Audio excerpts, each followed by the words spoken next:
Inter e Sport, jogo que foi lá na Ilha do Retiro, terminou empatado em 1-1. E eu quero saber, Vaguinha, o que tu achou desse empate? Foi um time misto, um time que estava um pouquinho descontado, mas que traz alguns problemas, né? O Matias sai lesionado desse jogo e é uma preocupação aí para a Libertadores. Eu falei ontem na jornada que o Inter teve uma derrota no jogo contra o Sport e foi a perda do Ricardo Matias, né? Pensando no jogo de quarta-feira contra o Bahia. Jogo horroroso, um adversário terrível e o Inter mais do mesmo, né? Começa sempre perdendo os jogos. Dos últimos 12, 3 partidas apenas que o Inter não sofreu gol no início dos jogos, sendo duas delas contra o Maracanã e uma outra contra o Nacional. Mas o Sport poderia ter feito gol em outra oportunidade. O Sport teve 3 chegadas boas no começo. O final é o erro do goleiro, mas a construção, deixar o Sport construir do jeito que construiu, é porque tá com a corda frouxa, né? Mas um time desentrosado, um jogo bem fraco do Inter. Foco dividido, serve como desculpa para quem quiser acreditar. O foco dividido. E, enfim, o Inter, a preocupação que eu passo a ter é que a tabela no início foi muito complicada por causa do nível dos adversários, mas o Inter já tem 2 jogos contra Mirassol e contra Sport que não consegue ganhar. São 6 pontos e apenas 2 conquistados. Então, Campeonato Brasileiro até aqui, a impressão que passa para o torcedor é de que que o Inter não vai conseguir chegar mais uma vez, e nós estamos falando de um campeonato que nós não ganhamos desde 1979. Eu acho que esse ponto que o Vaguinha traz é que é bastante importante dos últimos adversários. Porque eu até passei pano pro Inter, pra pontuação do Inter no começo do Brasileirão, porque de fato a tabela inicial do Inter terrível, né? Flamengo, Palmeiras, Grenal, Botafogo fora, Corinthians fora, Fortaleza fora. Mas aí no momento que tu pega Mirassol e Sport e faz 2 pontos, aí acaba o argumento da tabela, né? Porque tu já pegou 2 times. O Mirassol, por mais que esteja fazendo boa campanha no Beira-Rio, tem que ganhar. Foi time titular, né? O Inter jogou com time titular. Ontem, o time do Inter era um time que estava assim, os 3 principais jogadores não estavam.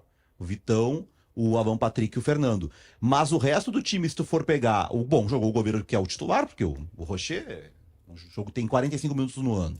Aí a defesa, só não jogou o Vitão. A Aguirre é titular, Bernabé é titular e o Juninho vai ser titular contra o Bahia porque o Vitor Gabriel tá fora. Aí joga o Ronaldo. Com o Ronaldo, Thiago Maia, titular.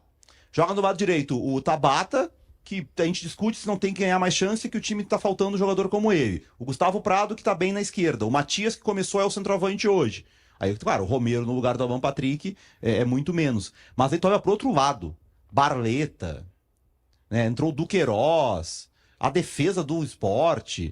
É o pior time do campeonato. O Sport tem um time de Série B, é um time que vai cair muito cedo, não tem nenhuma vitória ainda em 10 rodadas.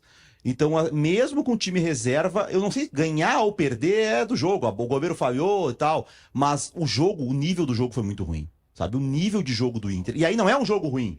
Foi o primeiro tempo ruim contra o Mirassol, os jogos com que o Inter não conseguiu competir lá contra o Corinthians, contra o segundo tempo. O que mais tu vê no Atlético Nacional. Um jogo como esse, assim, o Inter, eu acho que o Inter tem uma equipe titular, e o Inter tem 3 ou 4 jogadores muito bons, tá? O Vitão, especialmente, o próprio Alan Patrick, o Fernando, são bons jogadores mesmo, assim, para o nível do futebol brasileiro hoje.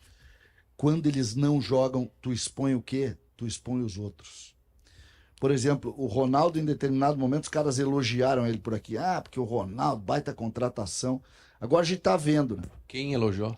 Não, de modo geral, não é tu, elogiou. Não tô te criticando. Tudo que eu não quero é brigar contigo. Não vai achar uma coluna com print com elogio do Ronaldo, né? Não, é que... Tô dizendo assim, se criou aquela ideia, Belo, descobriram um cara bom e tal. Serve pro Camilo também, Vaguinha. Mesma coisa. Aí quando tu olha... Cara, é jogador nota 5, 4, que não vai ser titular nunca aqui. E se for titular, tá errado. É que nem o Dodge titular, tá jogando bem. Tá jogando bem porque o time tá mal, entendeu? Não tem. E isso fica claro quando tu tira os grandes jogadores. Tu tira os melhores, o médio que tá do lado, Vaguinha, vai pra realidade dele. Entendeu? Não adianta. Não adianta. Porque o Inter tá enfrentando isso, eu acho. O Roger acertou em partes a estratégia, que foi preservar os caras. justamente porque a reposição ela Só preserva os três, né, Vaguinha? Quem ele preserva efetivamente Aí são o os Wesley, três o caras. Wesley. 5 titulares. Não, ontem, Quem mas era o quinto? os que ele preserva mesmo é Vitão, Alan Patrick e Fernando, né? Esses são os caras que ele preserva. E o Wesley não tava. Wesley e Bruno Henrique. Não, eu sei, eu estou dizendo assim, o grande cuidado, o Wesley, por exemplo, joga às vezes quando não jogam os três. Não, tô falando desse Sim. jogo. Ele tirou 5 jogadores do time. Que são 5 jogadores que vão jogar, com certeza, na quarta-feira contra Tu o tem Bahia. certeza do Bruno Henrique? Absoluto. A dúvida é o Thiago Maia ou mais um jogador ofensivo? Eu não tenho dúvida, tá? Eu acho que ele vai jogar com 3 volantes. Não tenho dúvida nenhuma.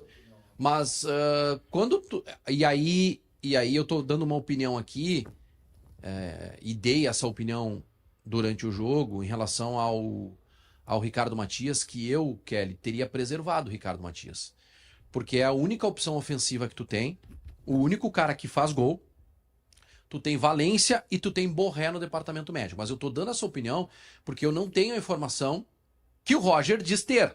Outro jogador que eu teria tirado era o Juninho.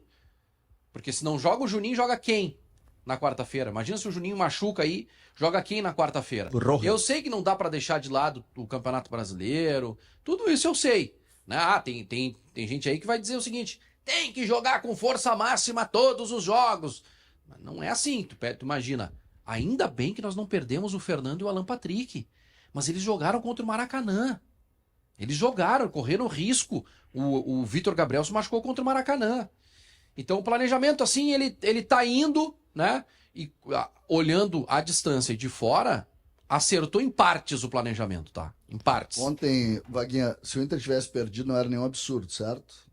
Não era nenhum absurdo. O Sport fez jogo aí, perdeu umas oportunidades, como tu mesmo falou.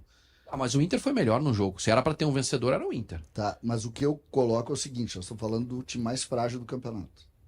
O Inter, sem os principais jogadores, está mostrando que é muito insuficiente. Muito insuficiente. Só não vê quem não quer.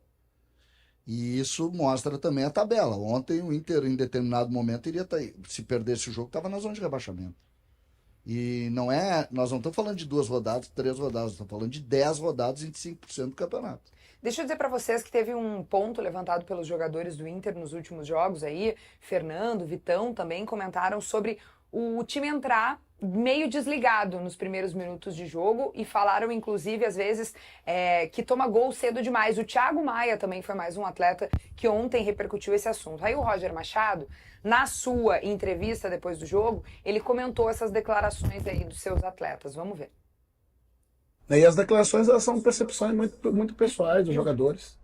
Né? Não acredito que o nosso jogador entre, né, desmotivado, né, ou desatento, né, ou com pouca energia. Né? A circunstância do momento e a repetição talvez gere um gatilho ali, né, que tu, né, no início, né, se porte de uma forma, né, que faz com que o adversário, né, entre dentro do seu campo com um pouco mais de energia. Né? Não me preocupa essas declarações, né, me preocupa muito mais, né, encontrar soluções imediatas para essa questão. Essa resposta do Roger, ela foi muito mais no sentido dos jogos fora, né? Que ele fala, tem uma parte que ele fala sobre que talvez a gente tenha que esfriar um pouco mais o jogo, atacar o adversário e aí também ele não vir tanto pra frente. Só que esse quadro que o Schenck colocou ali, ele tem jogos no Beira-Rio também. Juventude é Beira-Rio, Mirassol é Beira-Rio, Nacional do Uruguai é Beira-Rio. Então não é isso, fora de casa o adversário faz uma pressão com a torcida e o Inter acaba levando. Também tá levando no Beira-Rio quando ele deveria fazer a pressão com a torcida a favor, né? E desses 13 jogos aí, só o Palmeiras jogou no segundo tempo. Todos os outros, os gols, os outros 8 jogos, gols no primeiro tempo. O Inter saindo atrás. O Juventude até virou no primeiro tempo ainda, né? Mas os outros não. Então, assim, o que tá acontecendo é que é difícil, porque mudou os jogadores ontem, né? Então não era todo o time titular, tinha alguns jogadores diferentes, e, por exemplo, o Ronaldo, que erra nos primeiros lances ali do esporte, não é titular. Então, o time titular entra em campo meio que dormindo e toma o gol. Tá, daí o Ronaldo, que tá dando a chance de mostrar o futebol dele, também entrou dormindo.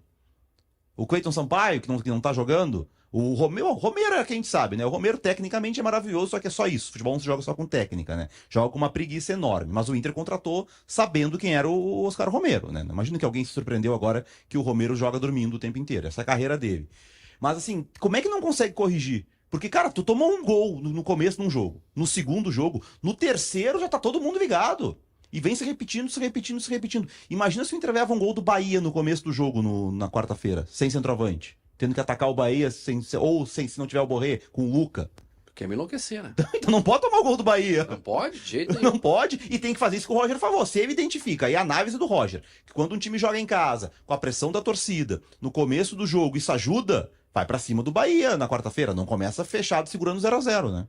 Alguns dos comentários por aqui, 10 horas e 23 minutos, e a nossa audiência participativa no chat da live aqui do Segue o Fio. O Arthur diz o seguinte, ele tá comentando agora o pênalti do Bright White, né? Ele disse que foi pênalti sim, o Wesley já levou 5 iguais esse ano. Aliás, Vaguinha, não era tu que dizia que cavar pênalti era legal?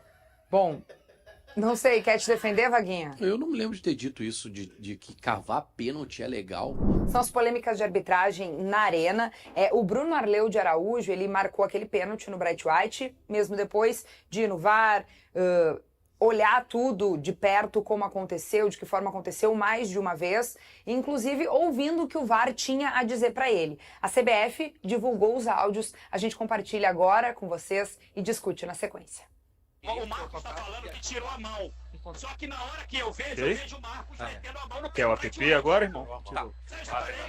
Eu vou. E ele buscou, se realmente teve toque. Avisei, pode controlar Tá falando que ele tá viu no seu batendo. controle. Se Não eles tá me batendo, chamarem, eu vou pisando no ver. braço. Ok. Vamos Fora, varrer. fora. Qual é a dúvida, Fazecas? Arleu, Agora não. porque Tá o goleiro aqui, não Fazec? bate a mão no pé do defensor, do atacante, tá? Eu vou te chamar pra interpretar porque o braço dele tá debaixo do pé do atacante, tá? Deixa ele olhar e ele vai decidir. O Marcos Felipe sai na jogada e o cotovelo dele pega no pé do Bright White. Apesar dele tentar se recolher, ele pega o cotovelo no pé direito do Bright White. Tem alguma outra? Tem, Forma fala pra ele. imprudente. Apesar Fala pra dele ele. tentar se recolher, a forma como ele sai, tanto o corpo quanto o cotovelo dele, pega no pé do Bright White. Pega essa câmera agora que você tá me dando aí. Essa, lento. Bem lento, bem lento. Tem frame, gente. Tá. Aí, vai. Olha o pé dele com o corpo. Perna com corpo e joelho e também o cotovelo depois. Tá bom? Interpretação antes. Vocês estão de acordo comigo? Tira o penal sem cartão? Ok, a gente trouxe você pra interpretar exatamente porque você falou que é um tapa, tá? E a gente tá mostrando pra você que não é um tapa. Perfeito. Ele Agora pisa no pé no tela do movimento. Everton. O Kahneman, ele coloca o corpo e tira e o Everton já vem caindo. Bom, tá aí um pouquinho da conversa do árbitro do jogo com a cabine do VAR. A cabine, em algumas oportunidades, tenta dizer pra ele que acha que não houve o tapa no pé do Bright White, mas o Bruno Arleu, ele enxergou esse tapa. Ele foi escalado pra dar o pênalti, Kelly. Ele entrou pra dar o pênalti e aí não tem quem tire da cabeça dele. Tinha que dar o pênalti, foi lá e deu um pênalti. Ninguém tira da Mas, cabeça Vaguinha, do cara que quer dar o pênalti. Vaguinha, mas não é honesto. Né? Isso não é certo, né, cara? Eu sei que e eu tô contigo, tá? Eu acho, ele tudo faria ele dar o lance, tá? Tudo faria. O que deixa a gente muito desconfiado com relação ao futebol. É triste.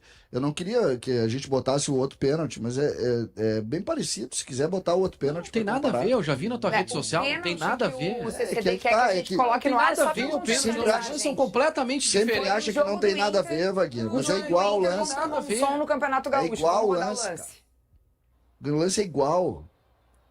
Tá aí na tela pra quem nos acompanha imagens O lance é do igual, GZH. Vaguinho. O cara puxa lá, olha lá, não faz nada, não é nada.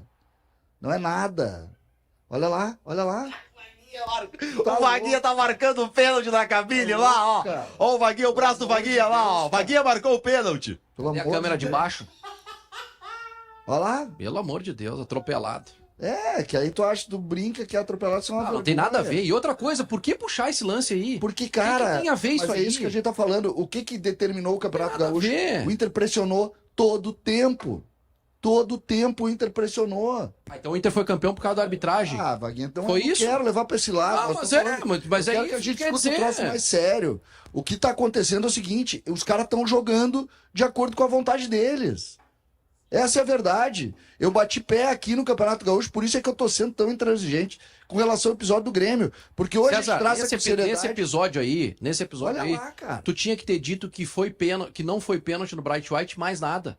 Tu não tem que resgatar um lance do Campeonato Gaúcho pra eu quero- chamar pro debate do clubismo. Vaguinha. Foi tu que trouxe esse Vaguinha. lance aí ontem na tua rede social, Vaguinha. porque tu quer o debate do clubismo. Vaguinha, o que é eu isso. quero- o que tu eu não quero- tá interessado, tu não tá preocupado com a arbitragem. Tu tá preocupado com o debate, porque o Inter foi beneficiado no Gauchão e agora é o Grêmio, então tá tudo certo. o que eu No quero- fundo é isso. Não é. Claro que Não é. Então por que tu chamou esse lance? Eu chamo esse lance Por que porque chamou? esse lance aqui foi objeto de pressão também. Mas então por que tu não pegou um lá do Bahia e do Porto de Caruaru? Porque eu não vejo o Bahia. Tu não Porto de vê, né? Caruaru. Tu só vê o Inter. Não, eu vejo o Grêmio e o Inter que estão aqui. Só o Grêmio e o Inter que estão aqui. Pelo amor de Deus. Agora, debochar disso, tá bem. Tira esse lance daí que não tem nada a ver. O braço do goleiro bate no pé do Ener Valencia ali, ó. O braço bate claríssimo no pé do Ener Valencia. Aí não tem nada.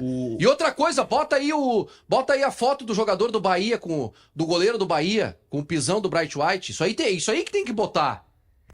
Muito bem. Discussões acaloradas por aqui. Vai, Munari, o que tu acha? A questão é que o VAR é mal usado no Brasil. A gente vê ali a conversa. O cara do VAR chega a se irritar, né? Porque quando ele pergunta assim, vocês concordam? E dá um silêncio. Aí o cara do VAR já fala num tom irritado assim. Você disse que o cotovelo pegou o braço, o pé do jogador. Nós te chamamos pra mostrar que o cotovelo não pegou o pé do jogador. E aí o cara... Ele fala em tapa. Aí ele muda e diz que foi na outra perna, que foi o pé do goleiro, a perna do goleiro que pegou... O cotovelo do... O Bright... Não, ele fala da perna, daí ele pede fala da um perna. outro ângulo. Tá. Pra mim, assim, o uso do VAR no Brasil, ele tá errado. Começa por aí. Primeira coisa, o VAR não chega e diz assim, taxativo. Ó, nós na cabine achamos que não foi pênalti. Tu quer manter no campo? A decisão é tua, mas pra nós não foi pênalti. Isso nunca é dito, e isso o Diori trouxe a informação, é orientação. A cabine não pode falar isso. A cabine pode ficar dizendo o que eles estão dizendo. Ó, não pegou a perna, não pegou o braço, mas não pode dizer. Mesmo antes do Kahneman, a cabine não podia dizer, não foi falta do Kahneman, pra nós o gol é legal. Tu quer manter a anulação? Mantém, mas é uma decisão tua. E pra mim a origem, aí é um erro da origem, a orientação pro VAR. Tá. Segundo, uma orientação que tem nova, que é parecida com a do Gauchão, que é pra olhar muita coisa. Que vai contra a ideia inicial do VAR, que era para corrigir grandes erros. Na ideia inicial do VAR, o árbitro do campo só seria chamado quando houvesse um lance que fosse escandaloso. Os caras do VAR não tivessem dúvida nenhuma. Chamariam o cara. E o cara já ia para a cabine sabendo que é considerado um grande erro. A orientação agora é para chamar muitas vezes. Não, na dúvida chama o cara para ver de novo. Então o cara já vai sabendo que pode ser que ele esteja certo. Que estão chamando só para confirmar. O que ele faz? Ele começa a procurar algo que comprove o que ele viu no campo. Foi o que aconteceu no Grêmio CSA, foi o que aconteceu aí. Então não vai mudar. Ontem o Flamengo e Palmeiras deu o pênalti que o nosso Barcelona e Real Madrid, nosso Boca e River, né, o grande jogo, os dois grandes times do Brasil ontem, o jogo foi decidido com um pênalti que não existe. O Rascaeta sente uma mão na barriga e cai. Sabe? Então não tem como, gente. Não tem como. É impossível dar certo. A orientação do VAR no Brasil tá errada. E aí entra os nossos dirigentes, né? Que gostam disso. Não tem um dirigente no Brasil que queira melhorar a arbitragem. Eles gostam disso. Porque eles podem pressionar, porque eles podem fazer o teatrinho da nota oficial, que daí agrada a torcida na rede social. Agora a moda é a nota de dinheiro. A nota oficial. Aí quando perde, eles têm a desculpa da arbitragem, né? Porque como a arbitragem erra muito, todo perdedor tem tem um erro contra. E aí ele vai sempre pegar aquela arbitragem ali pra botar a culpa. Por exemplo, o Palmeiras ontem contra o Flamengo tomou 2-0, né? Em casa. O Palmeiras já tinha perdido pro Bahia em casa. O Palmeiras ano passado perdeu pro Botafogo, o jogo decisivo do Brasileirão. O Palmeiras foi eliminado da Libertadores em casa. Foi eliminado pelo Boca lá atrás, que Boca horroroso, não ganhava de ninguém, eliminou o Palmeiras. Sabe o que o Abel Ferreira vai falar agora? Só do pênalti. Então é bom pro Abel Ferreira que a arbitragem seja ruim. Ele não precisa explicar que o time dele perdeu um jogo decisivo. Pra todo mundo é bom que tenha erros, porque o erro é a favor, o erro é contra, e quando tu perde, tu tem uma desculpinha pra usar. Então ninguém quer melhorar isso aí. Vai continuar assim. Comentários da galera aqui no nosso chat, na nossa live. O Roger Santos, legal, Vaguinha. Quando é pro lado dele, tá tudo bem. Agora, depois de 8 ou 9 lances contra o Grêmio, deram um. Aí, Se ele tem tá uma fazendo coisa esse que não papelão. podem falar de mim é que eu sou clubista em relação a esse tipo de lance. Quando teve o pênalti lá do Aguirre no sei lá em quem do Grêmio, eu falei, a bala pegou no Grêmio, amanhã vai pegar em mim. É assim. Pênalti tem que ser marcado. Não pênalti não tem que ser marcado. É simples assim. Vamos lá, gente. Vamos pegar o rumo do nosso fio e vamos embora. Vamos embora por aqui falando do Borré voltando. A importância disso, especialmente, Vaguinha, depois da notícia de que o Ricardo Matias tinha se lesionado, estava machucado, fica de fora desse jogo, o Rodrigo Oliveira trouxe a seguinte informação. Rafael Borré treinou normalmente ontem e está perto de retornar ao time. A questão é, qual é a condição física dele? Quanto tempo teria para jogar, né? Pois então, ele ontem completou um mês da lesão que ele sofreu no jogo contra o Juventude. Dia 26 de abril, nesse lance aí, ó, que a gente tá vendo agora, um cruzamento para área que ele não conseguiu dominar, e aí ele puxou ali o posterior da coxa direita. Um mês. Puxa, agora eu não tô lembrado se o Inter informou o grau da lesão, mas com certeza não foi lesão grau 1. E com certeza não foi 13, então lesão grau 2. Grau 2, 45 dias para te, no mínimo, recuperar. Obviamente que tem organismo que responde melhor. Fato do Borré. O Borré, em outras lesões, ele conseguiu recuperações mais rápidas, ano passado e neste ano. Mas eu não sei se ele tem condições para 90 minutos. Aí a questão é de conversa dele com o treinador para saber o que é melhor. Começar com ele ou daqui a pouco ter a experiência dele na reta final do jogo. Eu acho que ele vai jogar. Por quê? Depois desse jogo, o Inter tem 2 jogos do Campeonato Brasileiro e uma parada longa. Então esse jogo é uma espécie de decisão. E um jogador experiente, que foi contratado a peso de ouro, que ainda não deu uma resposta, se ele tá meia bomba, conversa com o treinador e pelo espírito dele, pelo profissional que é, vai pro jogo, começa jogando. Então eu tenho a expectativa de que ele seja titular contra o Bahia, mas para aguentar os 90 acho muito difícil. 90 minutos é mesmo quando é difícil, com 5 trocas, jogadores de frente, é difícil jogar 90 minutos, né? Eu começo com ele, até porque o outro é o Luca. Não tem condição. O Luca, o que o Luca pode fazer? É trombar com o zagueiro ali, roubar uma bola, fazer um gol trombando, batendo. É o máximo que o Luca pode entregar. Então deixa o Luca, se precisar do Luca, no final. Como é que pode ser o jogo o Inter precisando fazer gol, se o Inter estiver perdendo o jogo? E o Borré tem que sair nos últimos 20 minutos. Vai ser uma loucura. Todo mundo vai no ataque, bola pra área, aí o Luca pode fazer quase a mesma coisa que o Borré. Agora, num jogo, início de jogo, que o Inter, eu acho que o Inter tem que tentar ter um pouco mais a bola para tirar o volume do Bahia. O Borré é um centroavante que sai da área, que se associa ao Alan Patrick e também que impõe um respeito, né? O Bahia é um time que se expõe bastante, é um time que ataca bastante, que os zagueiros saem jogando, que os zagueiros... Qual é a diferença? O Mingo vai sair jogando ou vai ter que... É o Borré ou é o Luca? Sabe? O Bahia vai ter mais coragem ainda de vir pro campo do Inter contra o Luca. Então, escala o Borré. Tu perdeu 3 centroavantes por lesão muscular no mesmo período. Isso é azar também, né? Porque por mais que a gente possa, de repente, debater a preparação física, não foi um ponta, um centroavante e um meia. Foram os 3 da mesma função.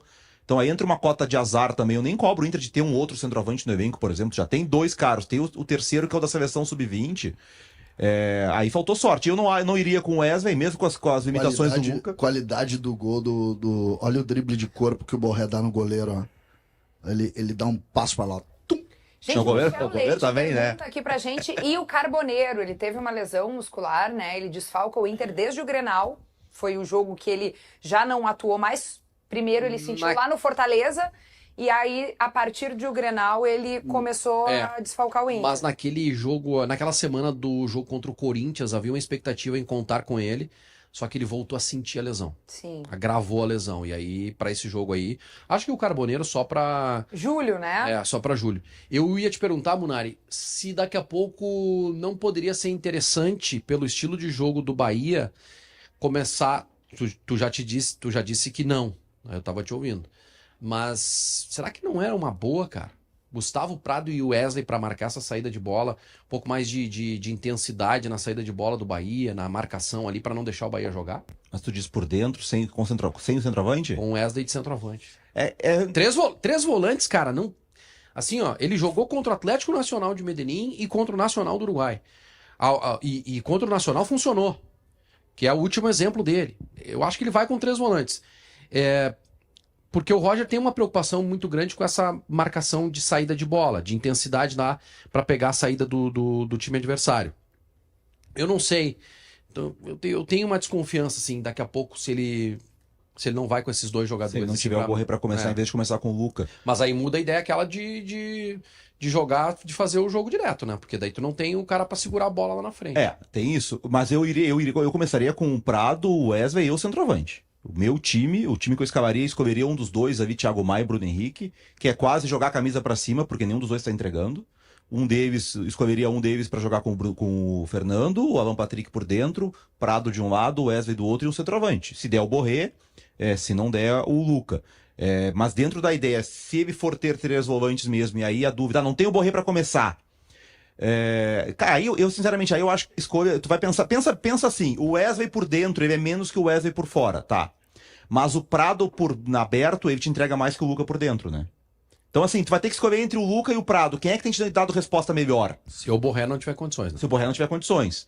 Eu não gosto muito da ideia do Wesley como centroavante. Mas eu penso assim, que eu tenho muito pé atrás com o Lucas. Assim, eu acho que o Lucas é um jogador que nem deveria estar mais no elenco do Inter. Pelo tempo que ele já está indo profissional, que ele não deu a resposta. Eu acho que nem deveria estar, mas enfim, é o centroavante que se tem. Assim, lembra no passado, Inter e Juventude, a eliminação no Gauchão, o Valência machuca em Caxias. O centroavante do Inter naquele jogo é o Luca. Mesma situação. Aí no intervalo tá 1-0 Juventude, o Valência entra, mas o Valência ficou no banco, não era nem pra entrar, se o Inter estivesse ganhando. O Valência tava de tênis. Tava de tênis. E aí o Valência tem que entrar e até participa do gol, não, se eu não me engano. Participa. E depois dá um passe pro Maurício, que o Maurício, antes de ser expulso, perde a chance da virada, que é uma jogada do Valência. Mas ali era uma situação que se o Inter faz 1-0 no primeiro tempo, o Valência não entraria. Era muito parecida. E o Luca não deu conta. Pois é, tem mais gente junto com o Munari aqui em relação à opinião sobre o Luca. Cláudia Marques, Luca não, pelo amor de Deus. Tobits manda o seguinte, Luca faz sentir saudades do alemão. Que mais que a gente tem de comentário da galera? Gislaine Matos, Borré com uma perna é melhor que o Luca. Gente, vocês estão numa bronca mesmo, hein? Leonardo Semblano, vai de Wesley, de 9, e entra Gustavo Prado. Essa é a opinião do Vaguinha. E o Leonardo concorda com ele. E o Gugu Colorado diz que o Valência vai fazer muita falta amanhã. Vão mandando os comentários de vocês sobre cada um dos assuntos que a gente vai falando por aqui. E eu vou repercutindo com a galera também na sequência, lendo os palpites de vocês. Olha só, bora falar um pouquinho sobre 3 volantes nesse esquema do técnico Roger Machado. A gente falou um pouquinho do ataque, repercutiu a situação do centroavante, já que o Borré pode ser que volte a ficar à disposição. Vamos saber do meio-campo? E a gente vai ouvir, inclusive, o Roger Machado quando foi perguntado se poderia ter um time mais defensivo nesses jogos aí para evitar levar gols cedo. Vamos ver. Acho que é um conjunto de fatores, né, todos eles relacionados, né, muito mais à questão emocional do começo do jogo do que propriamente estratégica, né? Então, talvez algo, né, se posicionar um pouco mais atrás. Para mim, eu não vejo isso, né, como uma solução, porque você traz o jogo para dentro do seu estádio, do seu campo. E aí, a decisão estratégica de Roger Machado é ir com um time com 3 volantes, um meio-campo mais povoado ou não? Eu acho que sim. Eu acho que sim, mas muito mais do que assim a nomenclatura, né, os 3 volantes, para mim é a questão de o que tá jogando o cara que vai entrar no time. O que tá jogando o Bruno Henrique, por exemplo. O Bruno Henrique não tá bem, gente. Então não é eu tô com o Munari. Para mim, eu gostaria de ver o time com Gustavo Prado, Wesley e Borré. Mas muito mais porque o Bruno Henrique não tá me entregando. O Bruno Henrique não joga bem há muito tempo. Então, entre os dois, Bruno Henrique e Thiago Maia, eu ficaria com o Thiago Maia. Só que não vai ser, gente. Vai ser 3 volantes. Olha, tem grande chance de ser esse time aí, tá? Não é essa distribuição exatamente, né? Eu acho que vai ser o Thiago Maia na esquerda. O Fernando centralizado e Thiago Maia e Bruno. Aonde está o suporte, perigo do Bahia do ponto de vista das saídas pelo lado direito ou lado esquerdo? O principal jogador do Bahia é o Pulga, que joga pela esquerda. Não, o atacante, mas eu tô Isso. falando da saída de bola. Então, aí que tá, ele varia muito, o Ceni, porque tem uma possibilidade do Arias voltar. Se o Arias voltar, ele já faz com o Gilberto, mas com o Arias mais ainda. O Arias, esse passa todo o tempo. Aí o Cauli joga aberto na direita, inicia aberto, mas o Cauli vem pra dentro e gera o corredor pro Arias. E aí o Arias vai bater com o Bernabei.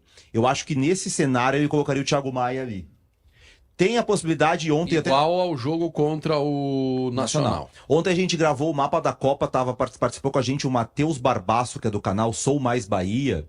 Recomendo, vai entrar às 16 horas no YouTube de GZH, porque a gente falou muito sobre a questão do Bahia, da SAF. Perguntei pra ele o que faz os conselheiros do Bahia hoje. Ele falou sobre isso. Às 16 horas no YouTube de GZH tava o Bertoncello e o Divério comigo. Conta pra gente. Não, veja, né? Eu quero likes. Tu acha que eu vou ver? Fora do ar eu conto pra vocês o que fazem o Divério e o Matheus Barbaço. O Ademir, ele tava vindo do treino do Bahia, que foi na PUC, e o Ademir participou, tá? O Ademir viajou a Porto Alegre, tá voltando de lesão, não entrou contra o Grêmio, pode jogar contra o Inter. Mas acho que não, o Ademir não começaria. Se o Ademir começasse, aí muda um pouco a dinâmica ofensiva do Bahia, porque o Ademir joga aberto, e aí ele segura o lateral direito, e o Juba, que é o lateral esquerdo, vira volante na fase ofensiva. O Bahia, na fase ofensiva, sempre se posiciona no 3-2-5. A tendência, sem Ademir, na fase ofensiva, ficam os 2 zagueiros mais o Juba, aí Caio Alexandre e o Jean Lucas, e aí uma linha de 5 que tem o Gilberto na direita, Cauli, Everton Ribeiro por dentro, o Pulga aberto e o Lúcio ou William José de centroavante. Eu acho que nesse cenário o Roger, se for jogar com 3 volantes, vai com o Thiago Maia na esquerda para ajudar nas subidas do Arias. E aí o Aguirre fica com esse combate com o Pulga, mas também tu tendo o Wesley para atacar esse espaço que o Juba vai deixar, que é em cima do Juba, né? Porque o Juba fica como terceiro zagueiro. Vai ser o jogo? Tu tem um espaço ali. Já vou dizer aqui. Agora me lembrei que é o Rogério sendo treinador, já me irritei. Toda essa coisa, toda essa onda, aí vão tentar sair jogando aos 3 minutos do primeiro tempo, o Inter rouba uma bola, gol do Inter, acabou o jogo. Obrigado. Toda essa onda aí. Me serve. Obrigado. Vamos lá. Seria bom demais. Olha aqui, ó. Ontem, gente, no Sala de Redação, o Diogo Olivier levantou uma bola aí que a gente chega chutando aqui no Segue o Fio, que é o seguinte. Ele debateu bastante ali o fato de o Grêmio ir com o Felipão lá na sede da CBF reclamar da arbitragem. Vamos ver se isso, na opinião do Diogo Olivier, surtiu efeito ou não. Roda aí. O Serginho Xavier tem uma ótima frase. Ele diz assim, é errado a gente dizer que o árbitro vive de salário. Ele vive de escala. E aí, assim, inconscientemente, esse tipo de informação, ele entra na vida do árbitro. Sabe? Mas olha só, o Grêmio, sem ser uma coisa de dor, eu acredito. O Grêmio foi prejudicado por erros de arbitragem crassos, 1, 2, 3 sequências. Isso. Aí tem a reunião lá e o país inteiro gritou porque eram erros muito gritantes, né? E aí tem a reunião, o Filipão, um cara importante, presidente da federação. E aí o cara ali tá na hora de avaliar, olhar ali o VAR, o cara pensa assim, puxa, mas eu vou entrar na lista de erros que aconteceram contra o Grêmio, será que é isso mesmo? Será que não? A intenção dele. Tá aí a opinião do Diogo Oliveira no Sala de Redação e eu trago esse debate pra vocês aqui no Segue o Fio. Essa pressão surtiu efeito? O que tudo indica que sim, né? Agora, o que surte, como surte efeito? Eu não acredito que o comitê de arbitragem lá diga pro árbitro, prejudicaram muito o Grêmio, agora não ajudem, ou agora não prejudiquem. Não é isso. Mas acabou de ser afastado um árbitro que errou contra o Grêmio. E o Grêmio foi lá na CBF com o Filipão, com o Guerra, reclamar. Aí o árbitro ele viu, porque o árbitro, quando ele dá o pênalti, ele acha que foi pênalti, né? Ele acha que foi. Ele errou, mas ele acha. Aí ele vai pro VAR, ele ficou olhando vários replays. Ele acha um que depois ele disse, né, a perna do goleiro no Bright White, assim, ele pega aquela imagem ali e pensa, cara, e se eu não der esse troço aqui, e depois vai em cima, os caras entendem que eu errei e me afastam. Aí entra o problema. Árbitro de futebol não é profissional, ele ganha por jogo. Se ele é afastado, ele não ganha. Então o cara não quer ser afastado. E aí o cara pensa, o Grêmio tá reclamando, o Grêmio já afastou um. Eu acho que foi, eu não tenho certeza que não foi, porque ele ficou sem a certeza que não foi. Eu acredito na honestidade das pessoas. Eu acho que eu vejo essa imagem aí, ó. Ele acha que por esse lance foi pênalti. Esse joelho aí. Foi o que ele usou o argumento. Na dúvida, o cara acaba pensando, velho, eu não vou ser afastado desse troço aqui, eu ganho por jogo, eu vou dar esse pênalti aí, eles que se virem. Porque todo o cenário da arbitragem deixa o árbitro suscetível a essa pressão. Se eles fossem profissionais, se eles tivessem um salário mensal, se eles fossem afastados e não deixassem de receber. Pega o Pavon, por exemplo, não tava jogando nada no Grêmio. Caio Quinteiros, o Pavon fica vários jogos fora, né? Continuou ganhando salário. O árbitro de futebol, quando ele é afastado, ele não ganha salário. Ah, mas já saiu o parecer daquele comitê de arbitragem? Agora a gente não sabe se vai ter, porque mudou a CBF, né? Ainda não saiu. Mas eles não é um parecer, né, Vaguinha? A gente acaba tendo a informação, assim. Isso é uma barbaridade. Não, como assim? É um parecer, sim. Não, mas eu acho que eles não publicam. Publicam? Não, Lógico. sai um documento, sim. É que agora mudou a CBF, a gente não sabe se vai continuar. A gente não sabe nem se essa comissão vai continuar. Eu acho que até que não vai, né? Porque com o horror que tá, como é que é? Rodrigo Sintra? Como é que é o nome do cidadão lá que assumiu? Rodrigo Sintra. Esse aí. Gente, Deve é uma- cair, né? é uma- É um desastre a é uma- arbitragem dele. Com todo respeito, isso aí não existe. Isso aí é o tipo da coisa que tá acabando com o futebol. E as pessoas têm que se dar conta. O que vale, o único argumento que vale é o seguinte, é esse porque a melhor definição Vaguinha deu sobre como é que é a bala perdida. É isso, só que é uma bala perdida vem sem vergonha, entendeu? Não pode dar esse pênalti aí. Deu esse pênalti. Assim como não pode dar o pênalti que deram do Luciano lá no jogo. E aí fica esse argumento, não deu um, deu outro. Se alguém quiser o bem do futebol, tem que brigar contra todos esses lances. A partir do momento que a CBF Todos permite, esses lances. a partir do momento que a CBF permite que uma delegação desembarque na sede da entidade Ela para permite a reclamar, narrativa. para reclamar de erros de arbitragem, ela abre a porta para todo mundo. Todo mundo tem que ser E recebido lá. permite a narrativa, né, Vaguinha? E permite que especulações sejam feitas, de que realmente funcionou. O Munari foi perfeito, cara. Imagina se na semana, se durante a semana vai lá o Boto lá do Flamengo, José Boto, vai lá e não dá mais, estão roubando do Flamengo. Aí é Flamengo e Grêmio no Maracanã e acontece um lance desse aí. Cara, acontece uma revolução em Porto Alegre.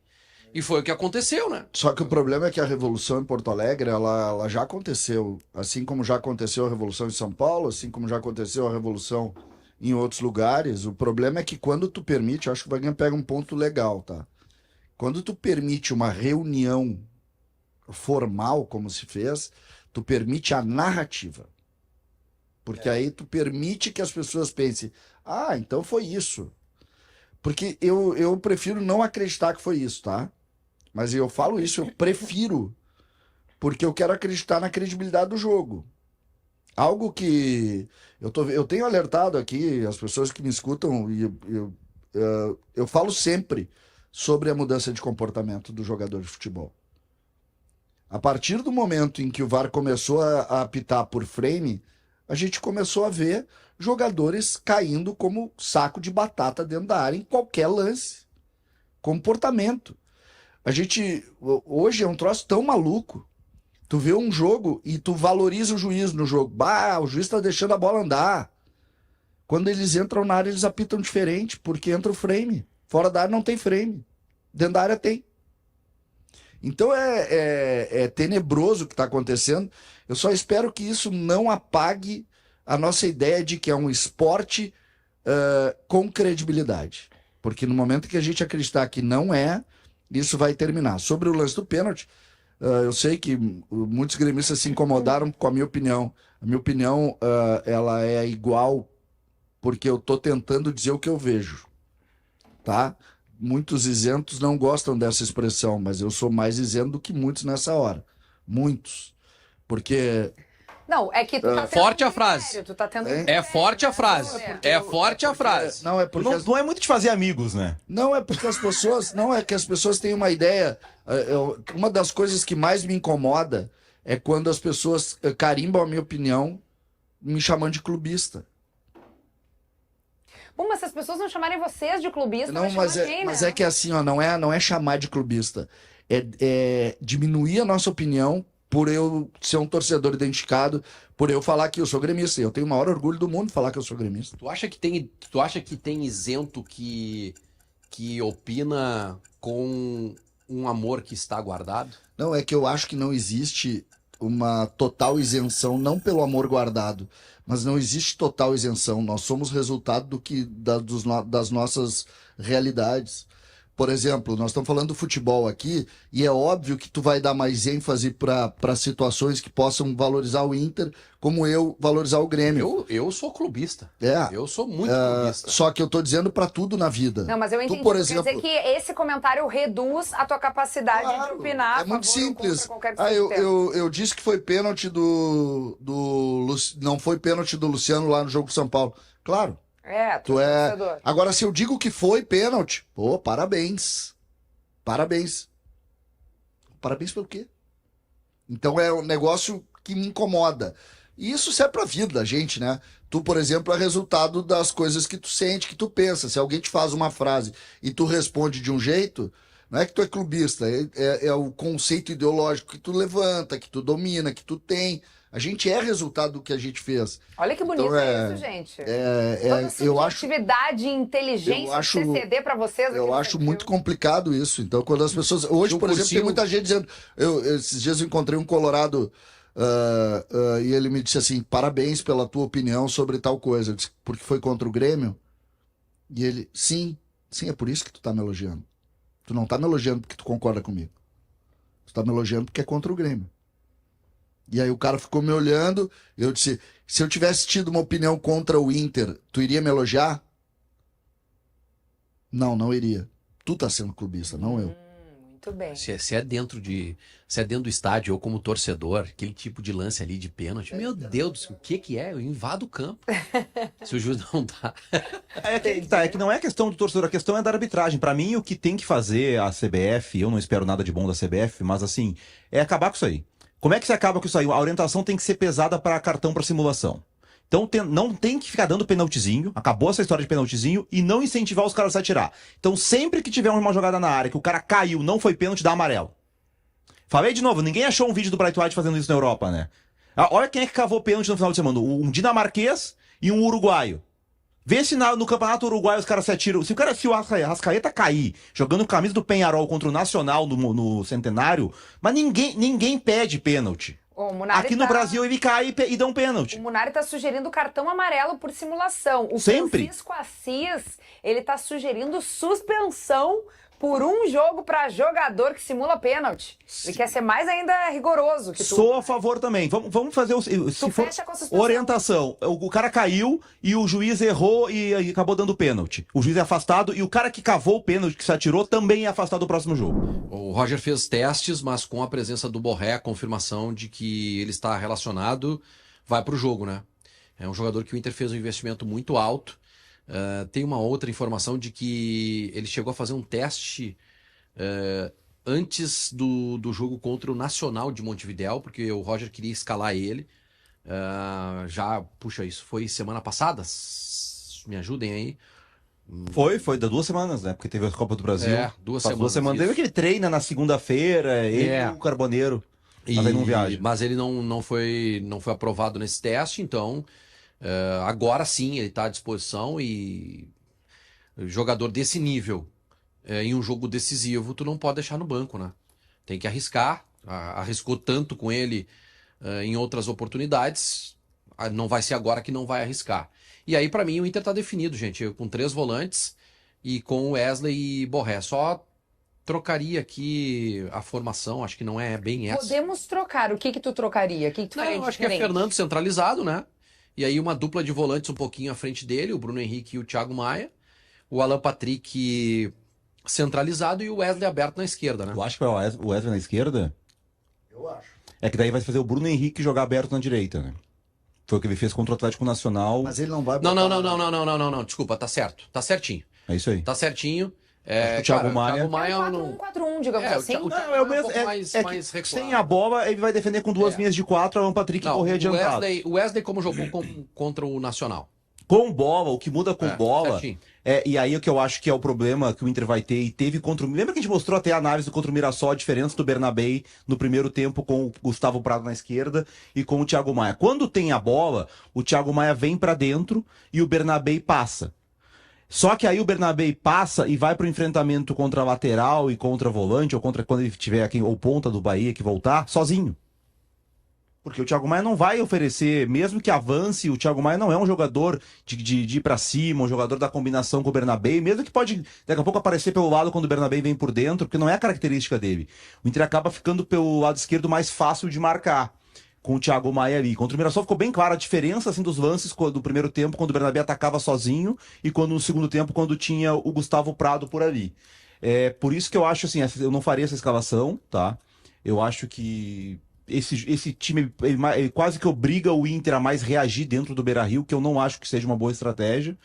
Mas eu entendo a dificuldade do Roger. Ele não tem o Tabata não conseguiu voltar a uma boa forma, né? Que era o cara do ano passado. O Gabriel Carvalho se perdeu depois da negociação. O Carboneiro machucou e o Vitinho tá voltando de lesão. Quem ele teria? O Gustavo Prato.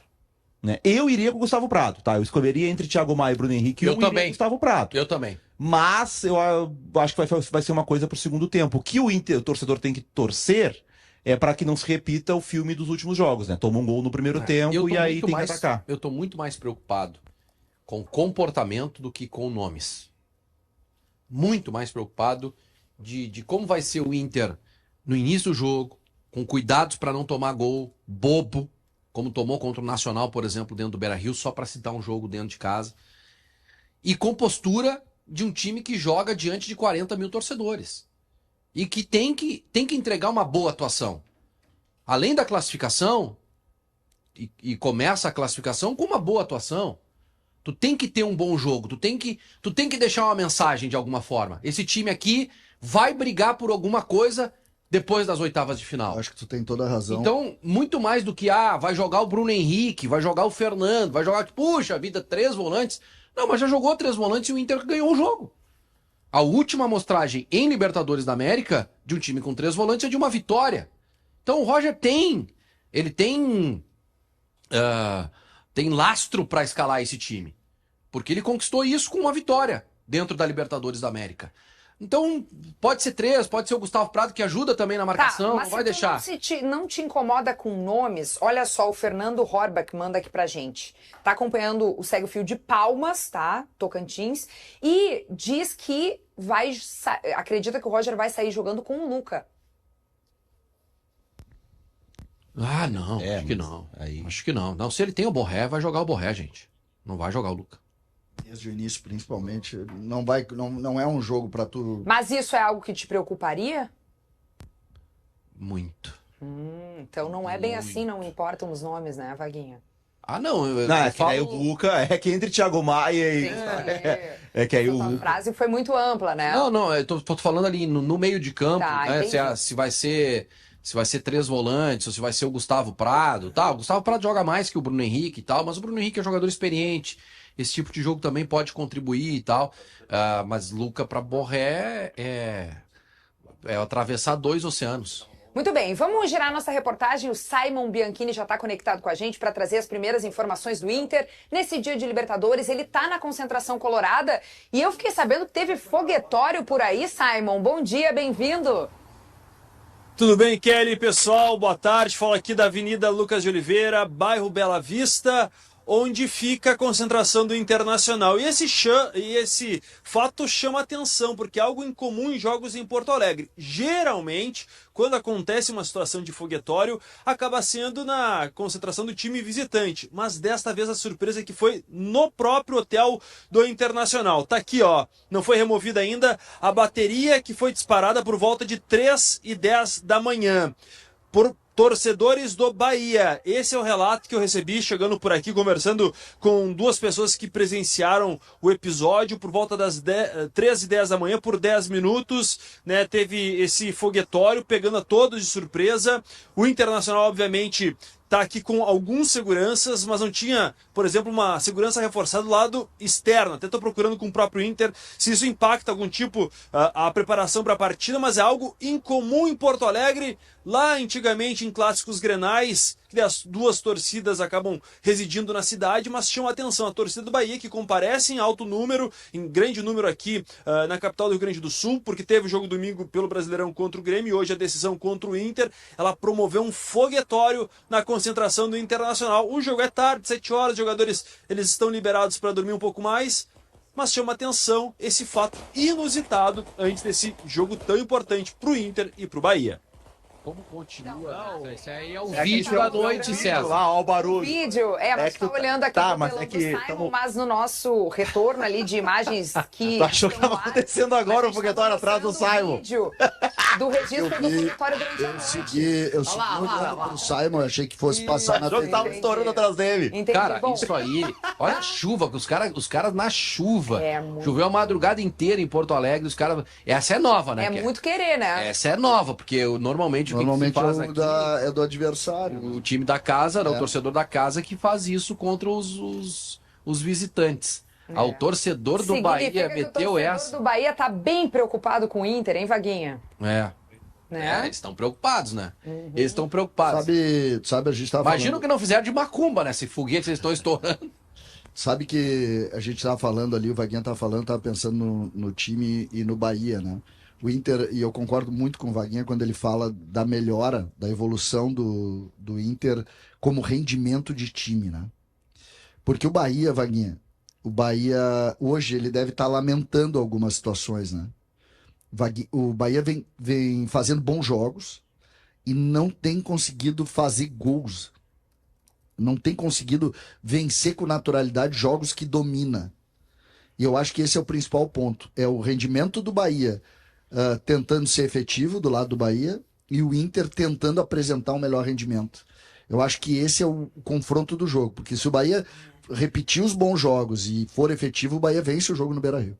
Simon Bianchini, chega mais, me conta novidades do Inter, o que temos de informação aí a poucas horas desse jogo tão importante pela Tá Libertadores. Alessandro lá? Não. Tô trazendo testemunhas, tá? Quem presenciou o foguetório à noite. Tá? O pessoal vem de Santa Catarina, vai atravessar a rua com toda a cautela aqui para passar um relato pra gente desse fato inusitado. Né? O seu Idemar Moliné. O pessoal tá trocando a camisa ali, ó. Tá frio. Vou botar o manto do Internacional porque o jogo é quente, o jogo é pesado. Mas tá se preparando. Foi esse foguetório, Simon. 3h10 da manhã. Ele tava 3h10 da manhã. E eles estavam fazendo o quê? Seu nessa- Idemar tá chegando aqui, ó. Figuraça. No hotel, cara. Botou a camisa 11 do Inter. Primeira expectativa pro jogo. Vemos de Santa Catarina pra cá pra assistir o jogo, dar uma colaboração pro nosso Colorado. E viemos aqui pra dar uma sorte boa pro Inter. E temos aí com eles no hotel aí. Não vou demorar muito, começa a chuviscar agora aqui em Porto Alegre. Primeiro, como é que foi encontrar esse foguetório dos torcedores do Bahia na frente do hotel do Inter? Não deu confusão, né? Mas eles aprontaram. 3h10 da manhã por aí. Eram umas 3 horas, nós viemos da balada aí, nós estávamos pelo mundo. Na balada. Na balada, chegamos aqui do táxi, tinha os caboclos ali soltando foguete, uns baianos e uns gremistas. Detonaram com o hotel aí. Ah, tinha os gremistas também. Tinha 2, 3 contra o Grêmio. Botaram o cara, soltaram o foguete, mas rojão e caparam o gato. E a balada foi proveitosa? Foi, derretemos. Nós, a galera de São Miguel do Oeste. Então tá. Deu pra descansar um pouquinho? Deu. E vamos começar a festa agora de novo. Vai fazer churrasco agora dentro do estádio. Deu churrasco na frente do estádio. Valeu, um abraço, bom jogo. Quanto vai ser? Vai ser 1-0. 1x0, gol de quem? Gol do Vitão. Do Vitão, encontrou ele. Encontremos ontem. Mas não achou o homem muito alto. Não, pequenininho, bem dotado, que nem diz o caboclo. E temos aí para dar uma boa sorte pro nosso Colorado. Valeu, um abraço, bom jogo, obrigado. Amém. Ele é autor desse vídeo. Derreteu na balada e fez pra gente. Pergunta se eles gostam de jogar dominó. E boa sorte pro Colorado. Nós e o pessoal do São Gotardo e São Miguel do Oeste. O pessoal do estúdio tá perguntando se o senhor gosta de jogar dominó. Gosto de jogar dominó, cara. Nós somos da bola 7. Temos aí pra noite. Viremos a noite na balada aí, temos aí pra... E se tiver vaga, vamos de novo hoje. Então tá feito o compromisso do seu Idemar com a gente aqui, mas esse é o relato. Gremistas e torcedores do Bahia fizeram essa cena aqui na frente do hotel do Inter. Foram eles que erraram o hotel, estouraram o hotel errado. Eu tenho apenas uma frase. Que beleza a RBS, cara. Que beleza a RBS. E alguns aspectos assim de afirmação do time extremamente importantes. Por exemplo, o Borré, que foi um jogador que foi contratado a peso de ouro. Né? Muita gente diz que ele não deu a resposta. Eu acho que ele não se pagou ainda. Acho que esse tipo de jogador ele se paga com títulos, com grandes conquistas, mas o Borré tem participação no Campeonato Brasileiro do ano passado, na campanha de recuperação, que coloca o Inter nesta Libertadores da América, e nesse momento de dificuldade, a gente cobraria muito se ele ou se o Valência não estivessem presentes e não fizessem gol importante. Ele fez e a gente tem que destacar aqui. É um gol importante, é um gol de vitória, não é um gol assim do 4-1, não. É gol importante, gol de cabeça, que mostra tempo de bola e que mostra que é um jogador decisivo. O Inter vai crescer muito, tá?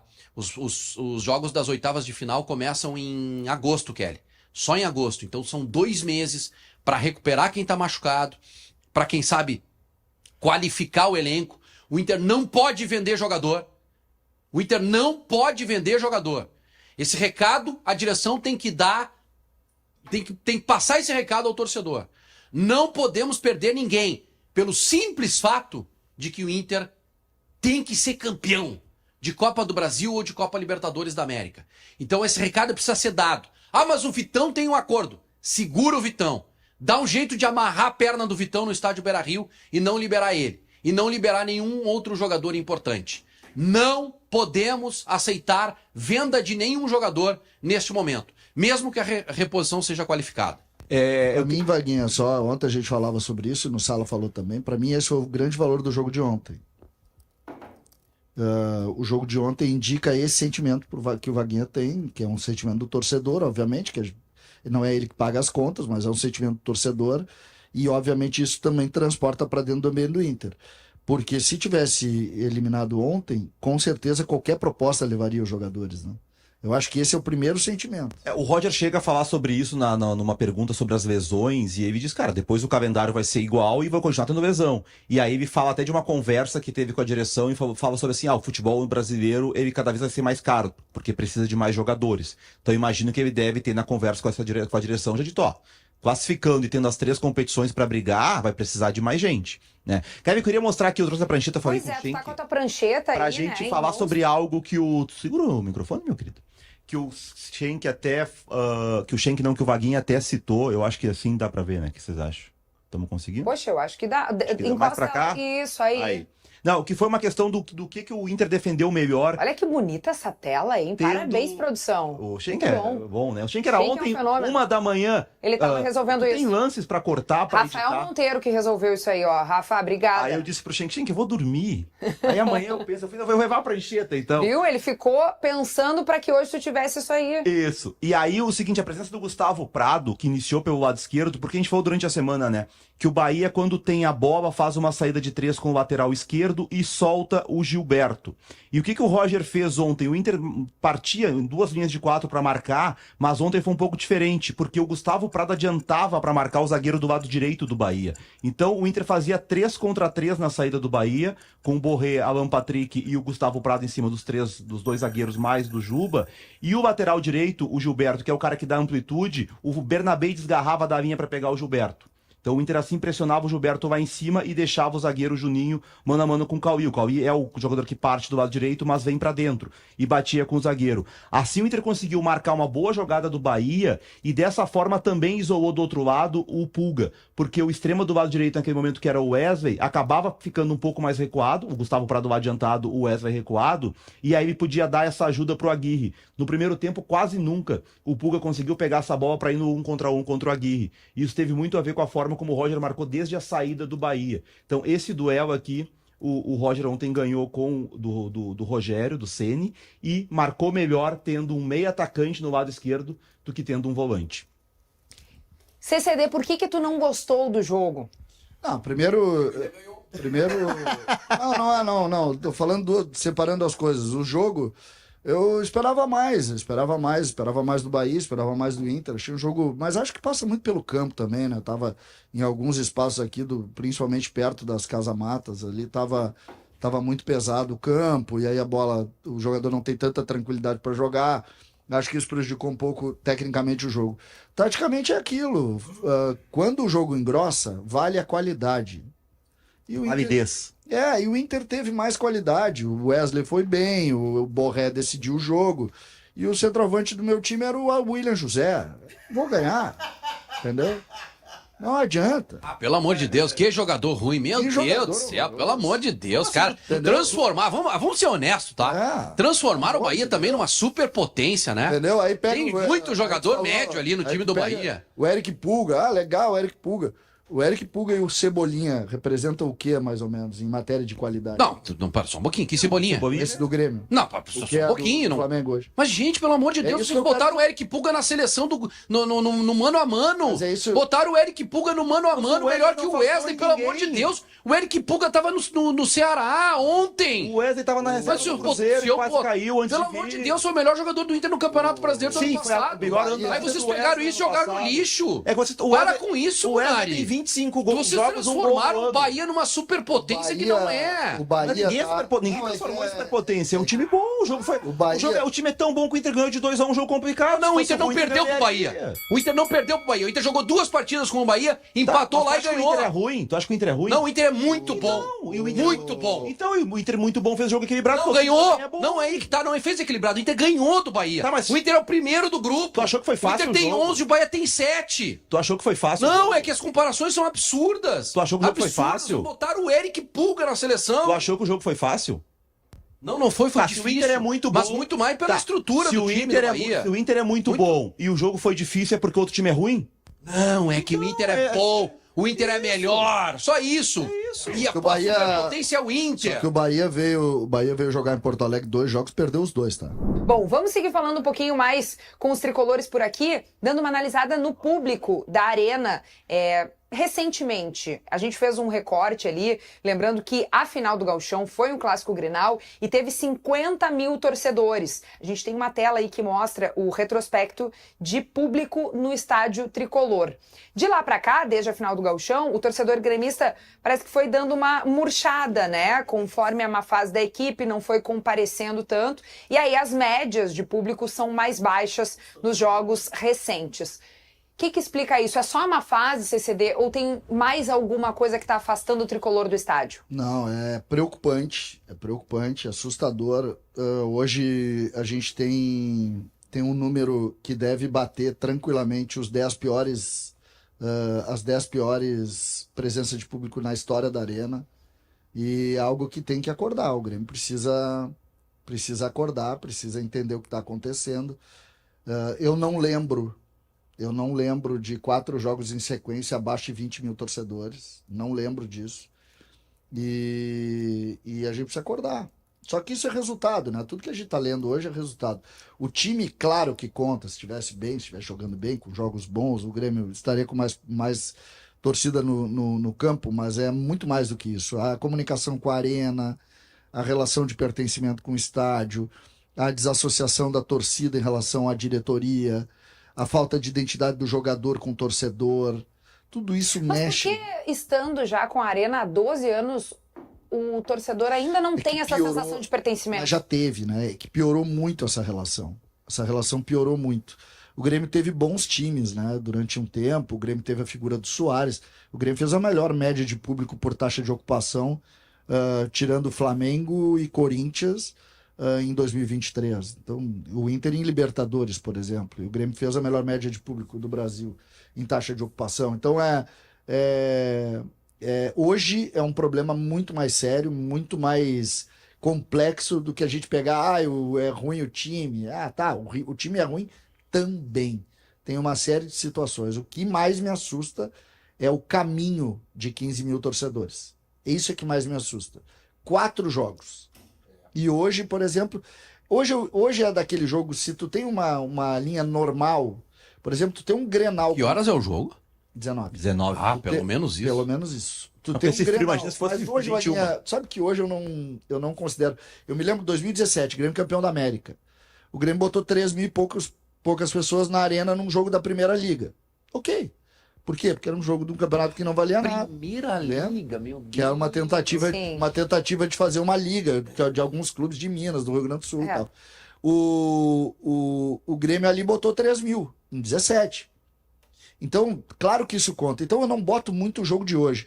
O jogo de hoje tem grande chance de ter abaixo de 3 mil pessoas. É mesmo? Grande chance. De quantas mil? 3 mil. 3 mil é Eles muito não pouco. mandaram a projeção Não, dessa não vez tem lá? projeção, não tem venda de O ingresso. valor do ingresso, ele também pode dar uma influenciada nessa Sempre ausência? conta, mas eu acho que não é isso, tá? Eu acho que não é isso. Né? Não é isso. Olha lá, inteira, vamos pegar as inteiras ali, que é R$60 a arquibancada norte, 80. É caro, mas não é isso. Não, mas eu digo pensando nos ingressos que podem chegar ali a R$250. Não, Hã? mas o 80 Não, tudo ali bem, pra Brasil... cadeira Gold, mas eu tô dizendo assim, 80, superior, sul, tá, dá pra ir se quiser. Ou melhor, não é barato, entendeu? O problema é que daqui a pouco esses ingressos se esgotam, Não tô né? Porque dizendo são isso. realmente os mais acessíveis. É, mas é que se esgotam, vai ter bastante gente. Tá, não, mas eu digo só nesses É que setores, né? Pra se tu tu encher pegar- a arena e ter bastante Não, mas é que gente, se vai tu ter que comprar ingresso Não, mais mas o que eu caro. quero dizer é o seguinte, se tu pegar um setor desses, tu não lota ele hoje. Entendi. Vamos imaginar que tu pegue todas as pessoas que vão no estádio hoje, Sim. tu não vai lotar um setor. Sim. Mas mesmo 3 mil? Eu acho que é entre 13 e 5 mil. Mas aí sai bastante eu tô dando uma linha aqui, eu acho, né?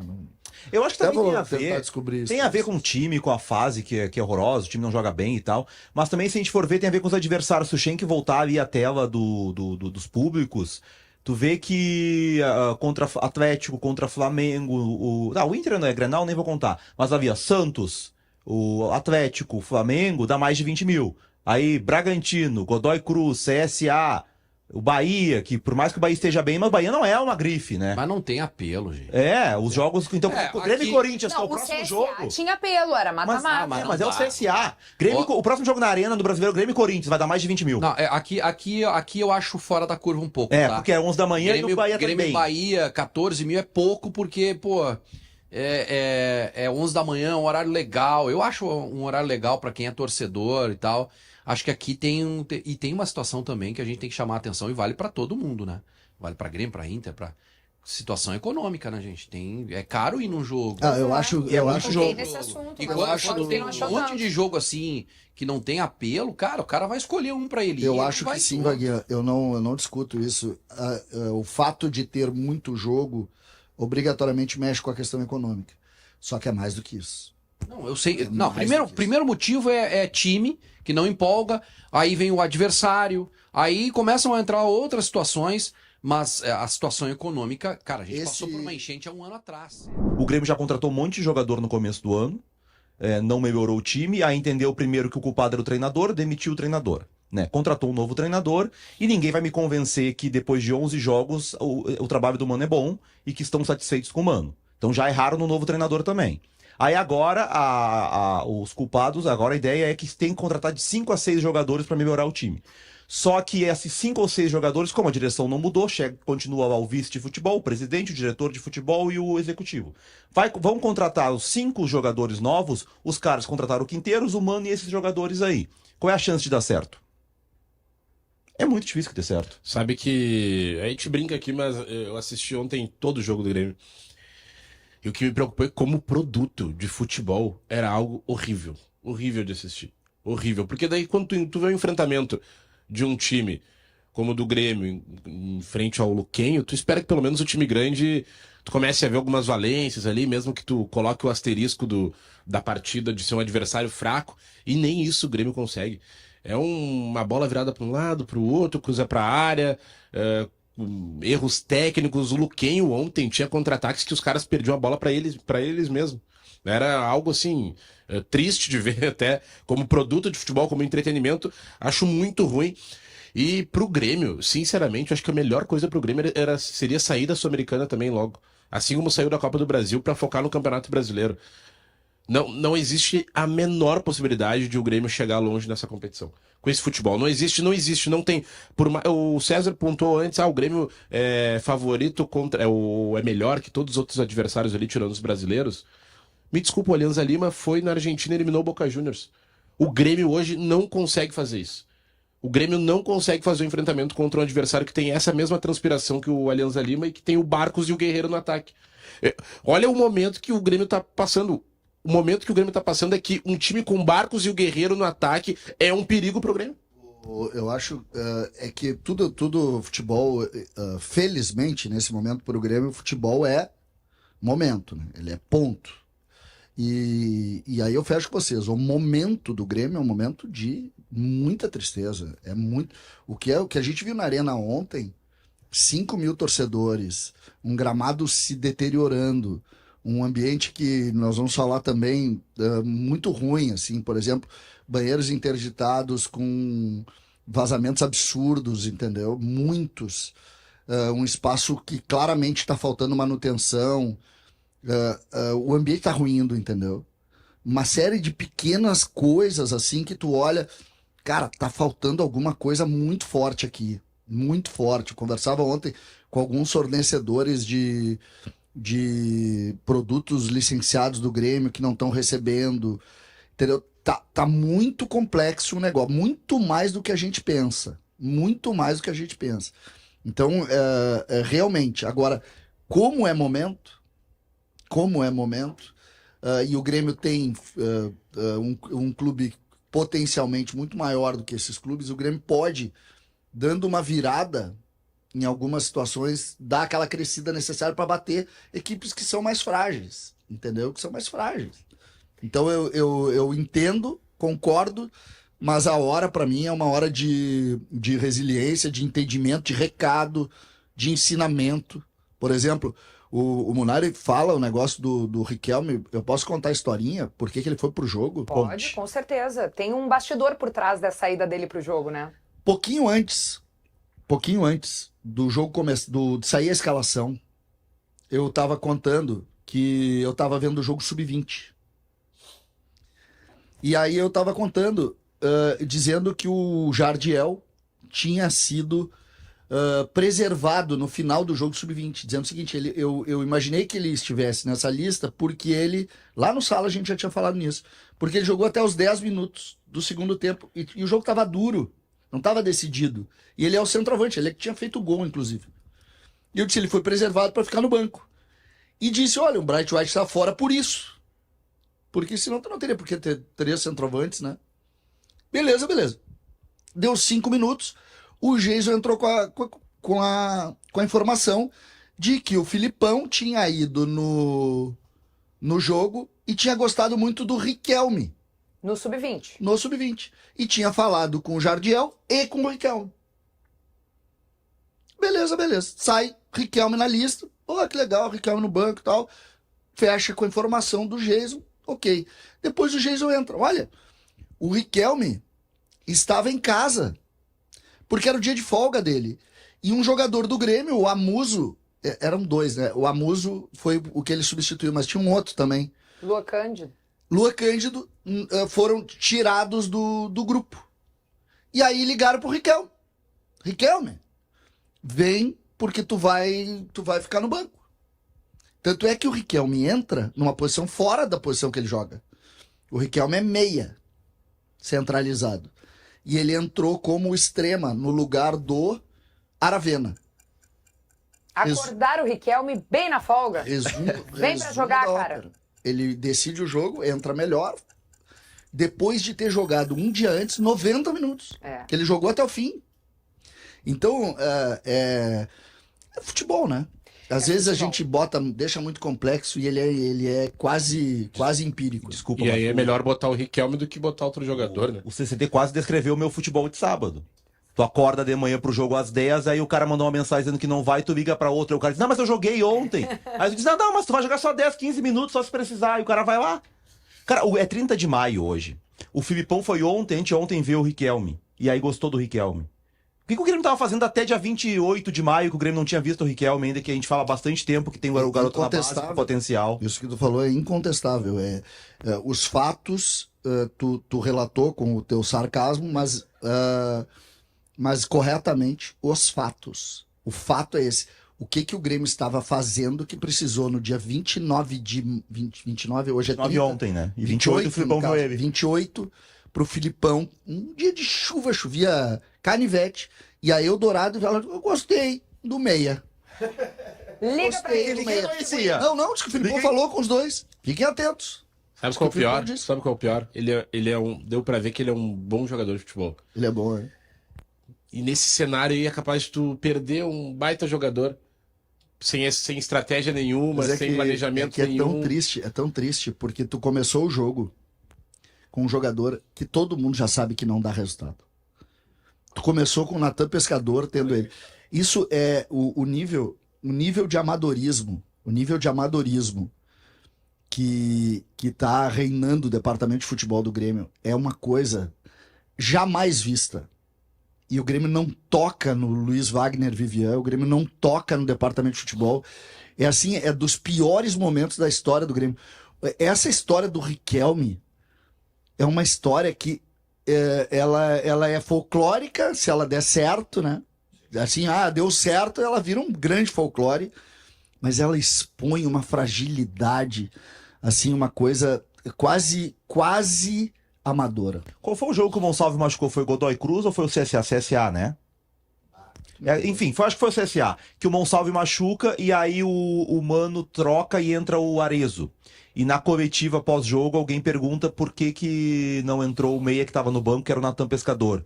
E o Mano até me dá uma ironizada na coletiva, como diz, estão pedindo o Natan agora, porque criticaram quando escalou contra o Bragantino, né? Podia ter o Riquelme no banco ali. Se alguém tivesse visto... Não sei, os caras estão no Grêmio desde o começo do ano, não tivessem visto o Riquelme, que nem o Filipão foi ver na chuva, já teria ele no banco contra o CSA e não o Pescador. O Schenck me confirma que foi no CSA mesmo que o Monsalve se machucou. Deixa eu dar uma passadinha aqui no comentário da galera. Aliás, a gente nem conseguiu falar do público na arena, né? A gente debateu um pouquinho do jogo, debateu o fato dos guris terem sido aprovados, mas daqui a pouco, então, a gente fala sobre o público que foi baixíssimo ontem à noite na arena, na Sul-Americana. Pedro Soares, por todas as oportunidades criadas, acho que o Grêmio é obrigado a treinar mais finalização com o time todo. Marcos Rodrigues, sou gremista desde sempre e qualquer time nesta fase que estamos é favorito contra nós. Manda aqui a nossa audiência. O Lucas Rosales, 5.000 pessoas é o reflexo do rendimento do Grêmio no ano. O Eloir Cid discorda um pouco aqui do que a galera falou, diz que o Grêmio jogou, só faltou fazer os gols. E o Gaston Kremer diz que o Munari é chato, mas não tá mentindo.